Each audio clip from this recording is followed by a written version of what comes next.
Hola a todos, mi nombre es Victoria Silva y soy periodista y consultora especializada en cuestiones de seguridad y género en Oriente Medio y Norte de África.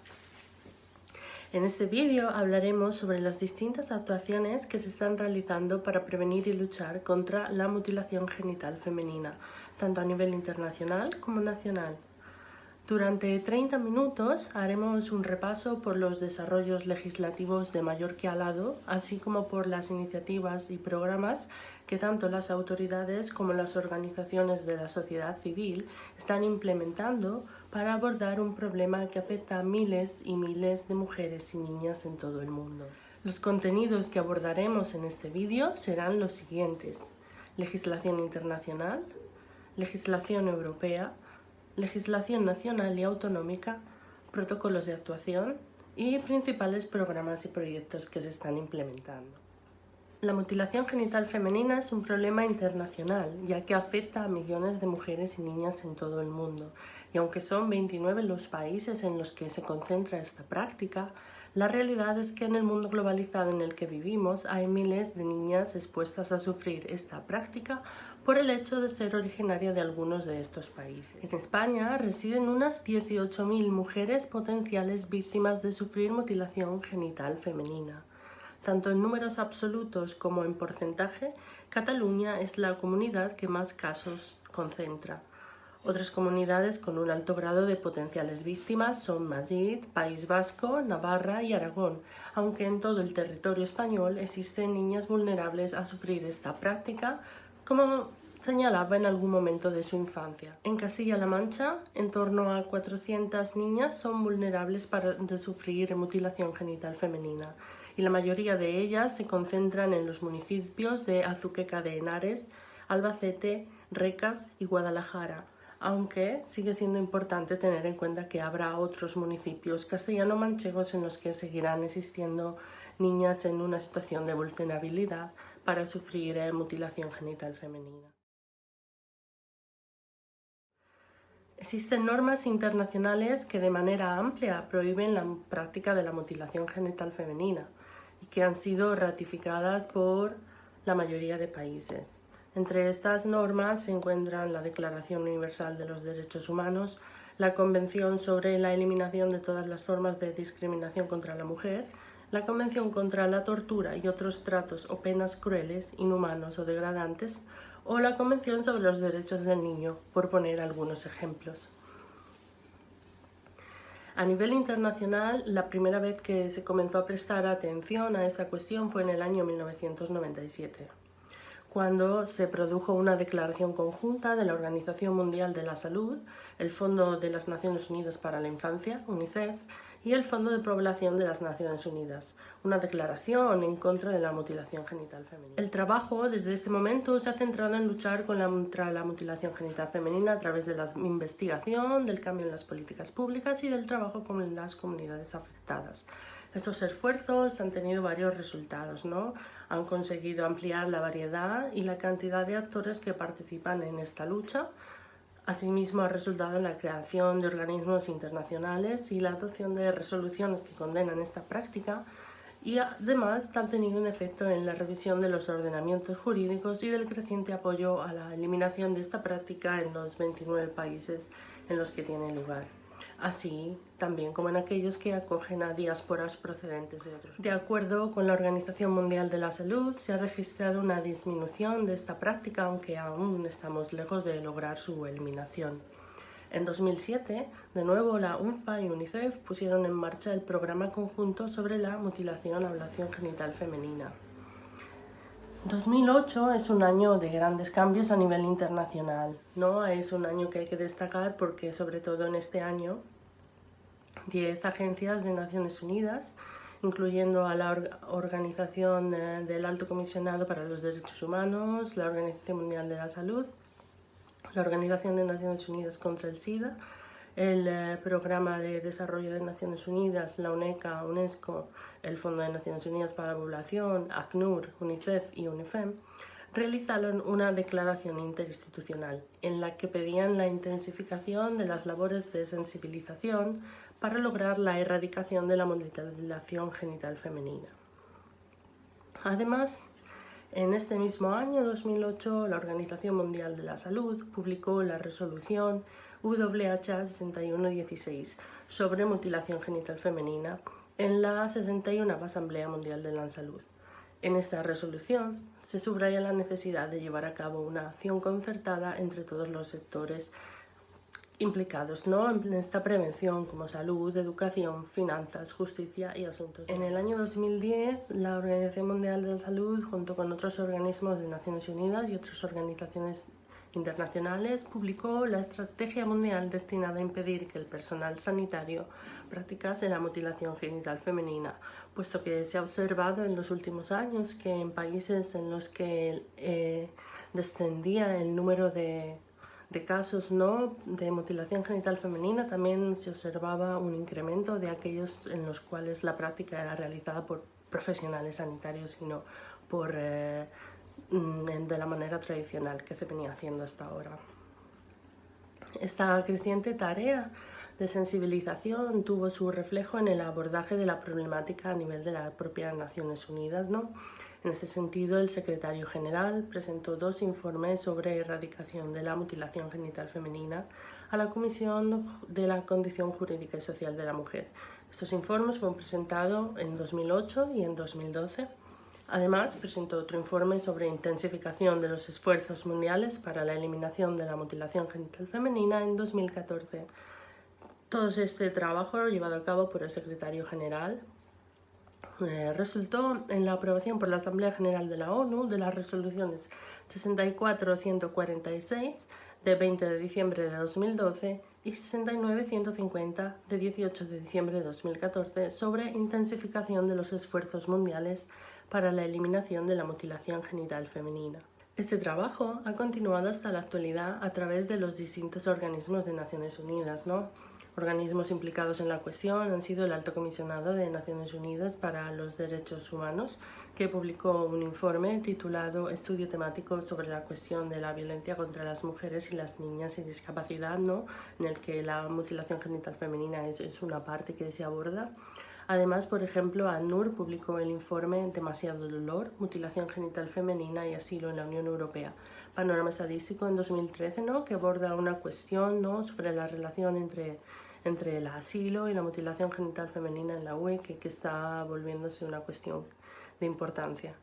Sin duda, uno de los informes más importantes publicados fue el que UNICEF lanzó en 2013, ¿no?, un informe que contenía muchos datos científicos sobre la prevalencia de la mutilación genital femenina en 29 países, ¿no?, así como las convicciones, actitudes y tendencias que la acompañan y las distintas respuestas programáticas y políticas que se estaban dando a nivel global, ¿no? Finalmente, también en mayo de 2016, de nuevo la Organización Mundial de la Salud, la UNFPA y UNICEF presentaron las primeras directrices basadas en evidencias sobre el tratamiento de las complicaciones ocasionadas por la mutilación genital femenina en la salud. Por último, y antes de entrar en el ámbito de la legislación europea, me gustaría hacer una mención a la existencia de un marco jurídico africano que pena la mutilación genital femenina, ¿no? Además de regirse por la normativa internacional anteriormente expuesta, también es necesario señalar varios puntos, ¿no? La mutilación genital femenina está perseguida legalmente en 25 de los 29 países donde se practica, ¿no? Hemos conocido el caso de Sierra Leona, que se ha sumado recientemente a esa penalización legislativa. Además, se encuentra el protocolo de la Carta Africana de Derechos Humanos y de los Pueblos, ¿no? Incluye los derechos sobre la mujer en África. Y finalmente el Parlamento Panafricano, que es un órgano consultivo de la Unión Africana, consensuó en 2016 junto a Naciones Unidas el lanzamiento de una iniciativa continental para prohibir la mutilación genital femenina a nivel de todo el continente africano.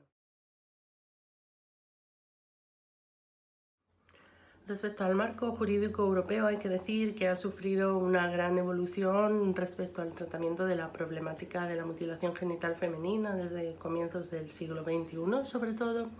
¿No? Estos avances se dan de forma paralela en 2 organizaciones. Por un lado nos encontramos con la Unión Europea y por otro lado con el Consejo de Europa.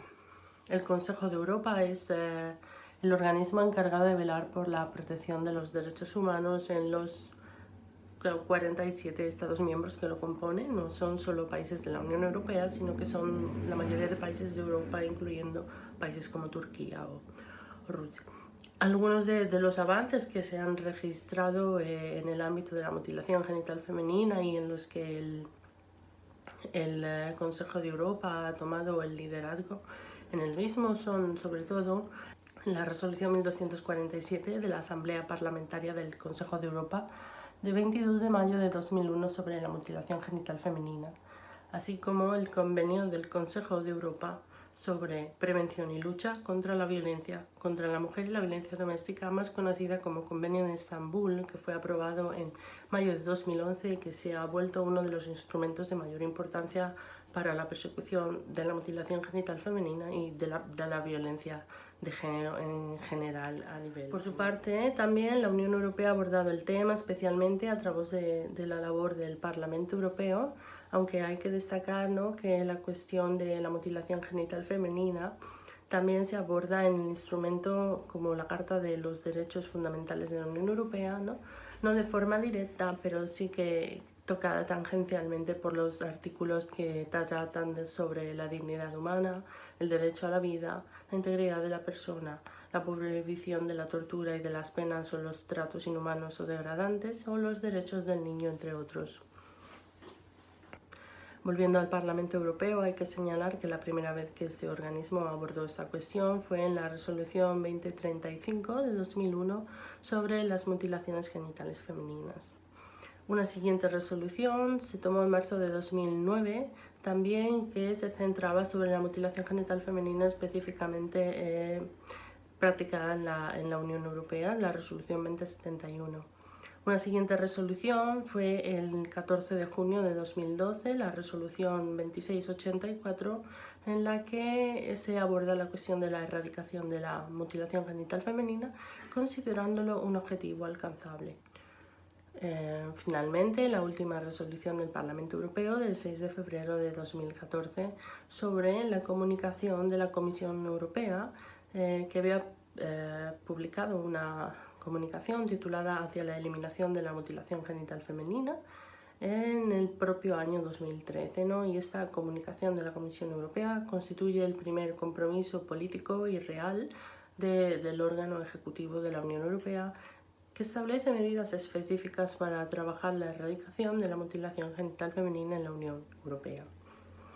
Finalmente, a nivel europeo, cabe señalar la reunión del Comité Consultivo de Igualdad de Oportunidades para Hombres y Mujeres de la Unión Europea, que también publicó una opinión sobre la erradicación de las prácticas de mutilación genital femenina en la UE, en el año 2017. Esta opinión contiene recomendaciones tanto para la Comisión Europea como para los distintos Estados miembros.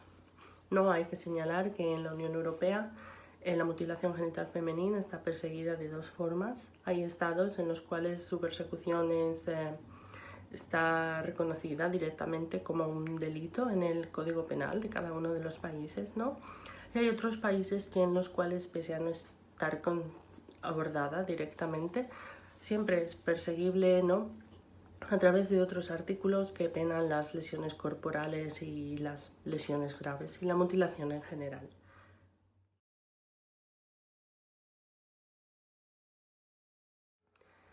Bien, ahora en el marco jurídico español hay que señalar que la mutilación genital femenina se persigue desde distintos ámbitos, incluyendo tanto el penal como el preventivo, el sanitario, el educativo, y tanto a nivel estatal como a nivel autonómico.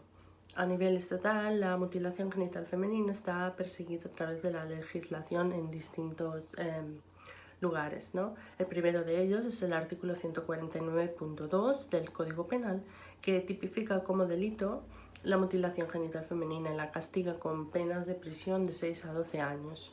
Además, incluye agravantes como que la víctima sea menor o incapaz, y en estos casos, si el juez lo estima adecuado, podría aplicar una pena de inhabilitación especial para el ejercicio de patria potestad, tutela, guarda u otro tipo de forma de hacerse cargo de una persona, que podría durar entre 4 y 10 años.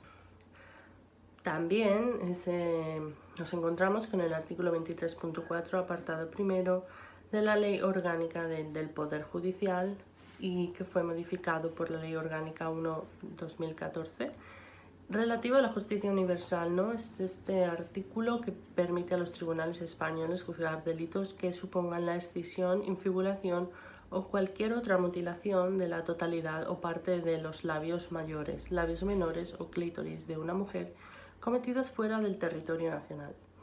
Para ello, la ley exige que este delito se haya cometido por un español, por un extranjero que reside habitualmente en España, contra una víctima que en el momento de la comisión de los hechos tuviera nacionalidad española o residencia habitual en España, siempre que la persona a la que se impute la comisión del hecho delictivo se encuentre en España. Otro artículo por el que se puede perseguir la mutilación genital femenina en España es la Ley Orgánica 1/96 de Protección Jurídica del Menor, que fue modificada por la Ley 26/2015, ¿no? Y en su artículo 11.2 primero señala como principios rectores de la actuación de las administraciones públicas la protección de los menores frente a la mutilación. Finalmente, hay que señalar en este sentido el artículo 38 del Convenio del Consejo de Europa, luego el Convenio de Estambul, al que nos hemos referido anteriormente en la legislación europea, ¿no?, relativo a la mutilación genital femenina. Este artículo 38 establece como delito la escisión, infibulación o cualquier otra mutilación de la totalidad o parte de los labios mayores, labios menores o clítoris de una mujer. También aborda el hecho de obligar a una mujer a someterse a cualquiera de los actos enumerados en el punto A, o de proporcionarle los medios para dicho fin, o el hecho de incitar o obligar a una niña a someterse a cualquiera de los actos enumerados en el punto A, o de proporcionarle los medios para dicho fin. Asimismo, ¿no?, nos encontramos también, por ejemplo, a nivel autonómico, Cataluña y la Comunidad Valenciana han incluido referencias a la mutilación genital femenina en sus propias normas de protección de la infancia.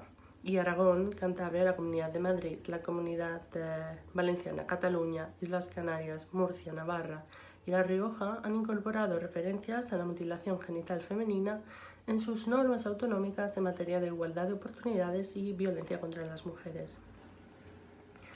Lo que hay siempre que señalar es que estos desarrollos legales no bastan si no se llevan a cabo cambios sociales más profundos que permitan no abordar la prevención de la práctica y no solo su castigo una vez ya cometida. Si bien el reconocimiento legislativo es básico en la lucha contra la mutilación genital femenina, como señalaba antes, por sí solo no es suficiente, sino que además es necesario potenciar las intervenciones integrales que garanticen la coordinación entre los distintos ámbitos que tienen un papel en la prevención de la mutilación genital femenina, ¿no?, para facilitar en el seno de las comunidades y las familias procesos que lleven a un cambio social duradero, sostenible, de manera educativa y no solo a través de métodos punitivos.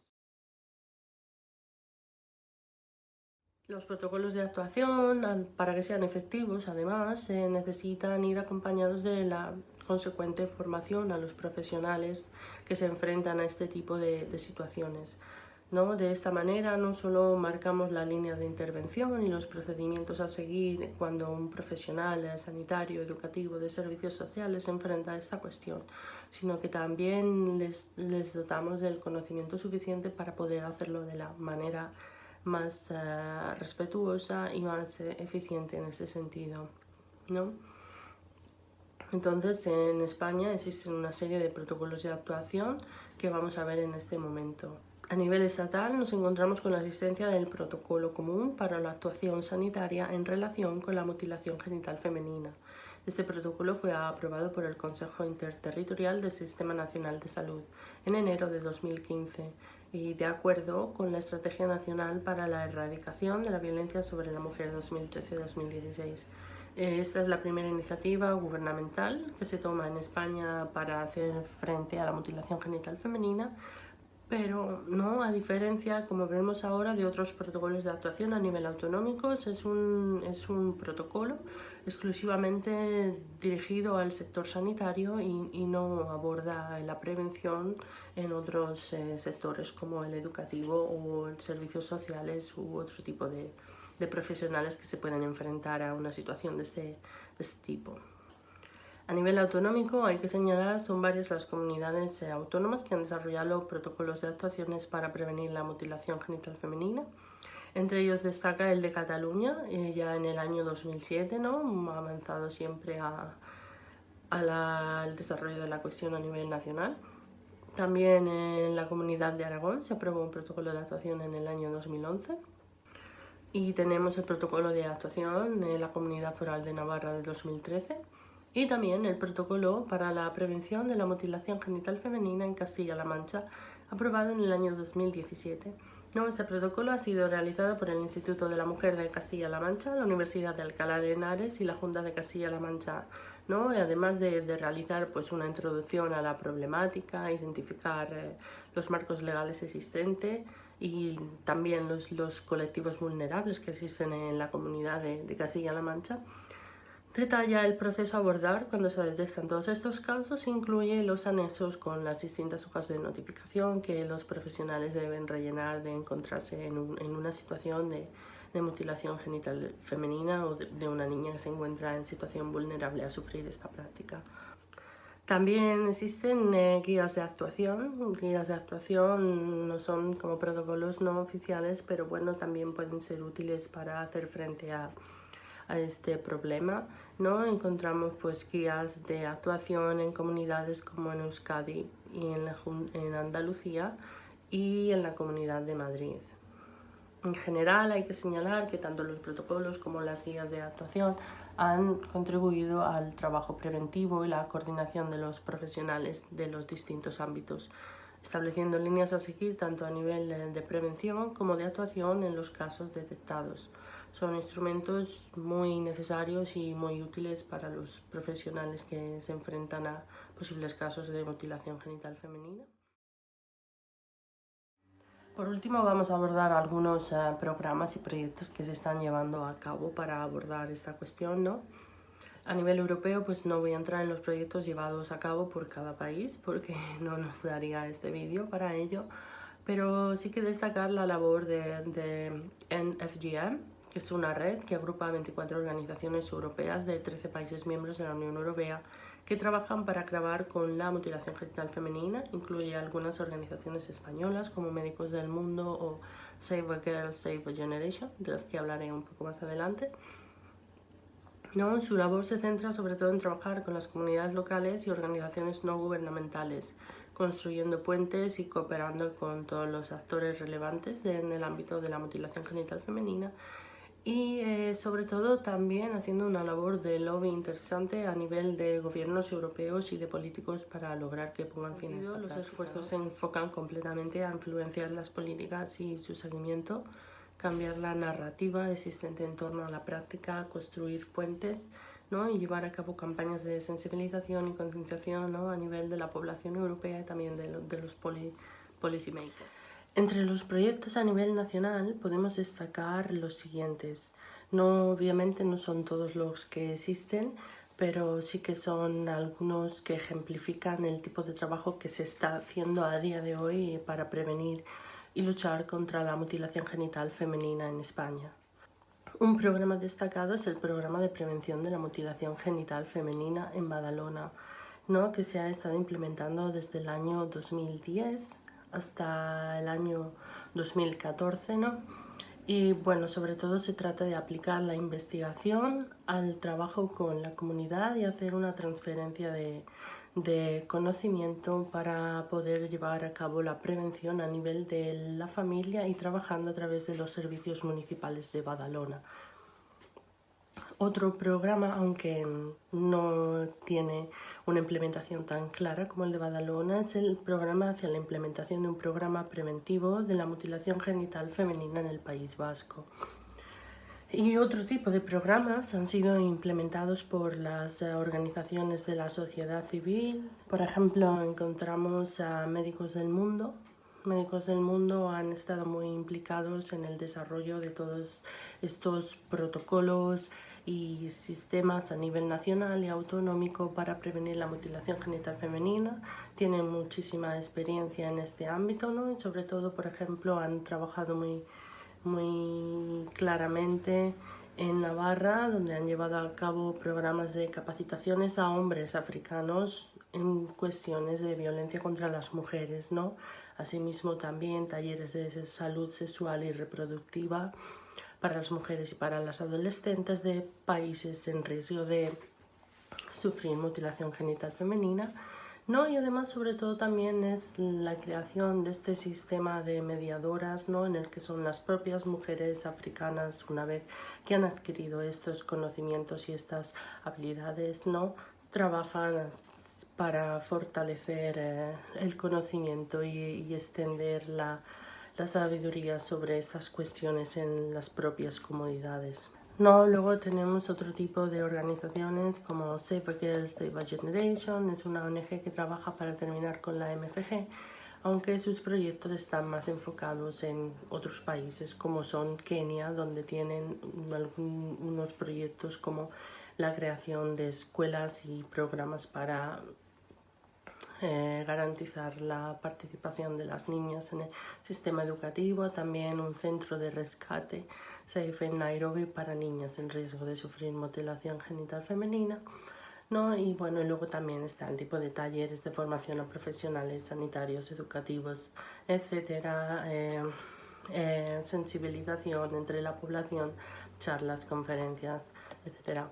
Otra organización que es muy necesario destacar es la Fundación UASO de la Universidad Autónoma de Barcelona, ¿no?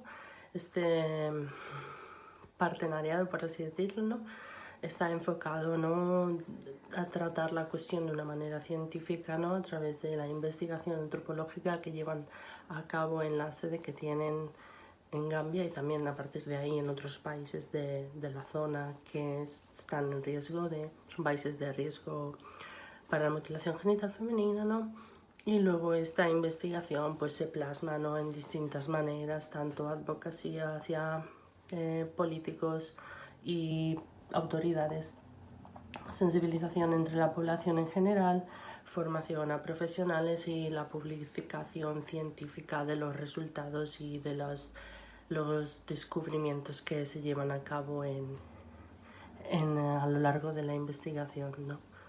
Además, la Fundación WASU es la fundación que realiza los mapas de la mutilación genital femenina en España, ¿no?, y la que nos permite conocer realmente cuál es el estado de esta cuestión en el país y cuál es la población vulnerable a sufrir esta práctica en España, ¿no? Y es un trabajo muy importante. Luego tenemos otras organizaciones diversas, ¿no? Mujeres en Igualdad pues ha estado llevando a cabo una exposición de ilustraciones por todo el país, ¿no? Ilustraciones para erradicar la mutilación genital femenina, ¿no?, desde marzo de 2007. Luego tenemos Fundación Kirira, que es una ONG que trabaja especialmente en Kenia, ¿no?, con proyectos a lo largo de distintos ámbitos de la actuación de desarrollo y humanitaria, o el Movimiento Extremeño por la Paz, que también es una ONG activa desde 1992 y bueno, pues ahora en concreto están trabajando en un proyecto en Mali que aborda la mutilación genital femenina. Otro tipo de asociación diferente que me gustaría hacer mención es la UNAF, que es la Unión de Asociaciones Familiares, ¿no? Y es una ONG pues que lo que hace es agrupar a distintas asociaciones que trabajan en el campo de la familia, ¿no? Y la verdad es que en realidad llevan muchos años implementando programas de promoción de la salud sexual dirigido a personas migrantes, ¿no? Y bueno, sobre todo formando en este sentido de sexualidad libre, no violencia, respeto de los derechos sexuales y reproductivos y por supuesto en este sentido abordando la prevención y la intervención frente a la mutilación genital femenina, ¿no? Y bueno, y esto pues igual a través de programas de formación a profesionales, sanitarios, educativos, incluso de los cuerpos y fuerzas de seguridad, también es necesario, sensibilización, etcétera, ¿no? Talleres, cursos, ¿no? Han participado ya más de 3.000 personas en los cursos que han realizado de formación para profesionales. Y la última ONG a la que haré mención será AMREF Salud África, ¿no? Creo que se ha convertido en la mayor organización internacional sanitaria y de origen propio africano, ¿no? Y la verdad es que desde el inicio llevan haciendo una labor bastante importante contra la mutilación genital femenina, ¿no? Por ejemplo, ellos han establecido en Kenia y Tanzania este modelo de los ritos de paso alternativos, ¿no? Y hasta la fecha señalan que más de 17.000 niñas en estos dos países pues han podido transitar de la adolescencia a la edad adulta sin tener que pasar obligatoriamente por la ablación. Entonces, bueno, es un trabajo importante el que lleva a cabo, por supuesto cuenta con unos medios a nivel internacional bastante importantes, ¿no? Más de 5,5 millones de personas en Kenia y Tanzania han sido alcanzadas por programas de sensibilización. Además, más de 400 parteras tradicionales han sido también sensibilizadas sobre este tema. 90.000 chicos y chicas, padres y miembros de la comunidad han sido educados en los efectos de la mutilación genital femenina y algunos de ellos a su vez se han convertido en educadores de sus compañeros. Y bueno, ¿no? Y esta organización pues defiende que tiene una estrategia muy clara para erradicar la mutilación genital femenina en 2030 y que consiste en mantener este enfoque, ¿no? Que no busca cuestionar ni criticar la tradición ni la cultura, ¿no? Sino que teniendo en cuenta esa cultura poder utilizar alternativas, ¿no? Que permitan mantener el sentido sin mantener prácticas específicas, ¿no? Bueno, y esto sobre todo es todo. Si tenéis cualquier duda o cualquier pregunta, pues siempre podréis escribirme a mi dirección de correo o contactarme a través de la organización o del proyecto La Guerrera Masai. Muchas gracias.